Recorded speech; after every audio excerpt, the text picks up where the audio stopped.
Welcome back, everyone, to another V²M interview. We're here with Justin Gregory inside of the Burning Embers Forge.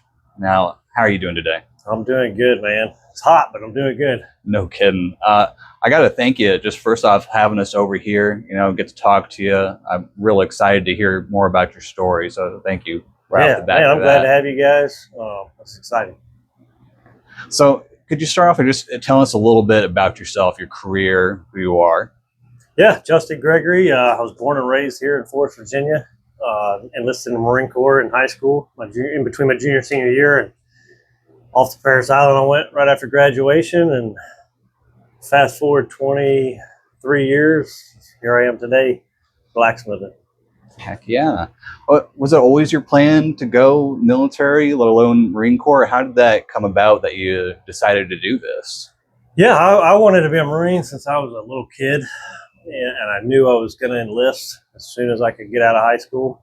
That was the only speed bump that I was waiting on, I'd planned to go do 4 years and get out and work a normal job, and that ended up not being the case. I ended up sticking around for a few extra.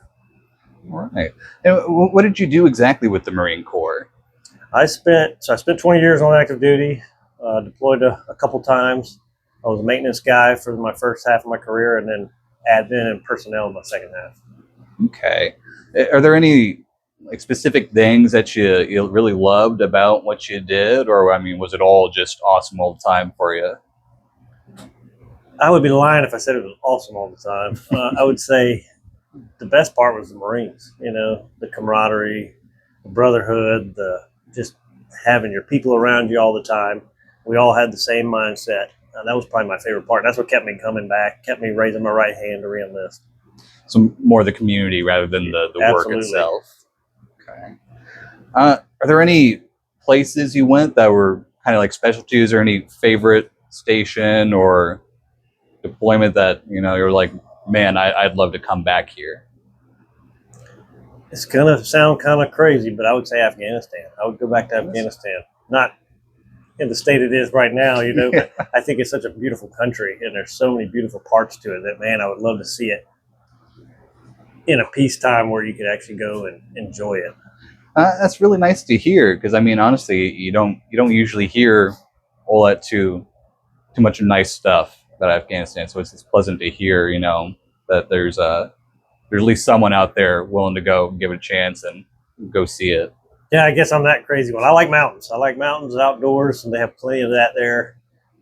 It's just really pretty to see. I guess you're going to have to like mountains if you're living out here. Right.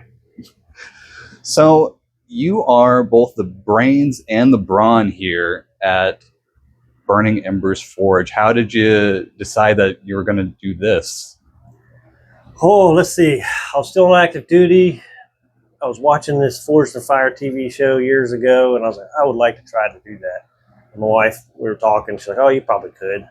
And 7 years ago, I got a piece of railroad track, a little 12-inch long piece of railroad track, and I had a really piece of junk sledgehammer, a little small sledgehammer, and bought that one burner forge and started making hideous metal things that I thought were cool at the time until I look back at pictures now. But, fast forward to now, it's grown into more than just a hobby. I retired from the Marine Corps, worked a normal job for 2 years. That wasn't it. Where I worked was awesome. I worked with great people, loved the job, but it just was missing something. And it was that ability to create and dream of something and then make that thing come to fruition.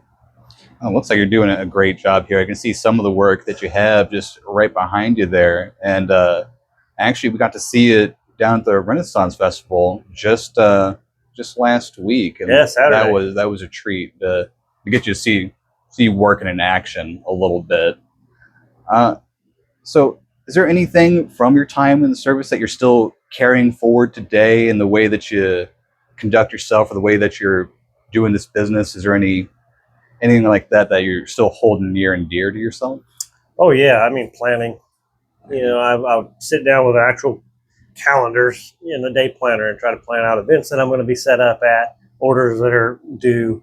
I try to stay in the veteran space as much as possible here in the greater Lynchburg area. Like I was telling you before, I've had several veterans come through here, and whenever they get to come by the forge, I'll have them make something. They'll put their chevron in the door. It's just something I'm trying to introduce guys and girls that serve to, is because it's so therapeutic to, pick up a hammer and move hot metal. Your mind is literally cleared of every distraction except for that hot piece of iron and what you're doing with it. So I just try to introduce guys to that. I imagine you have to stay pretty focused if you don't want to end up with a new tattoo.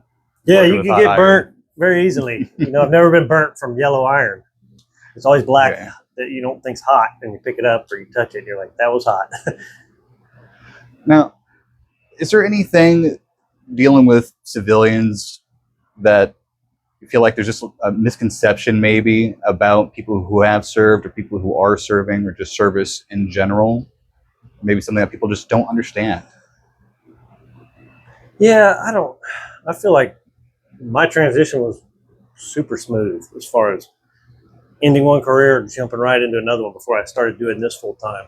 The biggest difference was the urgency, lack of urgency, of mission driven, what you got to get done today, and you do it. So that was the biggest shock to me coming out from the military service to the civilian world. But as far as what I've been around, no, I think civilians understand for the most part. They may not know the ins and outs inside and what a day is like, but I think they're starting to see the value that veterans can bring to the community, to the workforce. I think social media and the online world has really helped with that too. I'm glad to hear that. And kind of on the topic of transitioning, you said you had a pretty smooth transition. Do you have any advice that you would give to someone else that's maybe just like fresh out, they're looking to sign their papers and get back into the civilian world? Yes, find somebody else that just did it or has done it within the last 6 to 12 months, because everybody that's still in that is your leaders, they're trying to take care of you and they mean the best, but they haven't transitioned out yet. So I would say find somebody that has recently transitioned to kind of help you walk through that process. Is that kind of how you did it? Did you have someone there that kind of helped you? In some aspects, I did. Aspects. And on the opposite side of the spectrum, for people that are looking at joining, or they've just signed up, they're getting ready to go to boot camp, what advice can you give on that aspect? Do it. And drink lots of water. Yeah, they do it. Certainly impress that upon you. You won't be forgetting to drink your water there. Yeah, no, and not in this line of work. I drink a lot of water. I gotta imagine. I mean, I'm hot here, just sitting in here with everything off and a fan on. I can't imagine how much you're sweating while you're at. Do you have any general advice that you would just give to people or other veterans? Is there anything that you feel important that you want to say to people out there? As far as their service or post-service? Let's go both, just in a more general sense. Is there anything you want to say to people overall? I would say enjoy it, even the sucky parts, and take more pictures. And that's the one thing I look back after a 20-year career and like, man, I wish I took more pictures. And nowadays we have these little black boxes that take awesome photos and videos. And so take more pictures, and friend request those guys and try to stay connected, because you're going to want that community when you leave. And that goes right into post-service, finding your community. It's out there. You just got to find it, because the veterans that self-isolate, stay away from civilians or whatever, that's the ones that find themselves in dark places. So I would say you've got to find community. I've found it in several ways, and it's really helped me, post Marine Corps. Yeah, that's something we've noticed here is, that's a very common sentiment, is just the desire for that community that they had while they were in service amongst pretty much every veteran that we've talked to. And though, like you said, there's definitely communities out there, there's places to reach out. It seems like that sentiment of kind of missing that is still there. Why do you think that, regardless of the fact that there are so many communities, there are so many places you can go, that people are still feeling that? I think a lot of them maybe just don't know they exist. You have some of your traditional American Legions, VFWs, Marine Corps leagues. But aside from that, I think a lot of it is they don't know. And then a lot of it is, well, sadly, will I fit in or or will they accept me? Which I can tell you is absolutely. You know, we went to a breakfast this morning with a bunch of Marines. There's probably close to 30 of us at Cracker Barrel, and we do that twice a month. You know, and we have a good time. I'm glad to hear that, and I hope that more people reach out and they find those avenues as well, because that is just another thing we hear all the time, is missing that camaraderie. Yeah, absolutely. Now, is there anything you want to say about your business? Any maybe events in the future you have happening? Anything you're excited for? Yeah, so I got the Forest Farmers Market, which is just a few miles from here. I'll be participating in next month, and then it's pretty much one Saturday a month for the rest of the year. I'll be set up out there, you know, peddling my iron goods and talking to the community. I enjoy those because I get to meet new people, and that's, you know, my sense of imagination and thought is very limited. But if I have other people come to me and say, hey, could you make this? That's usually how I try something, and then I find out, oh, I can do this now, and you can add to it. So I would say come to the farmer's market, hang out, you know, buy something that's made from steel by hand, and if you're a veteran, would love to have you come by the forge. Look me up on Instagram or Facebook, and come on by the forge and hammer something out. I'm definitely going to have to bother you about forging some stuff too. I got so excited hearing that we're going to have a chance to interview you, and especially hearing what you did.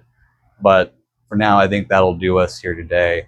I want to thank you again so much for coming and letting us come and speak with you. Oh, yeah, anytime. And obviously, thank you for your service. Yeah, my pleasure. It's been another V²M interview. Thank you very much. Goodbye.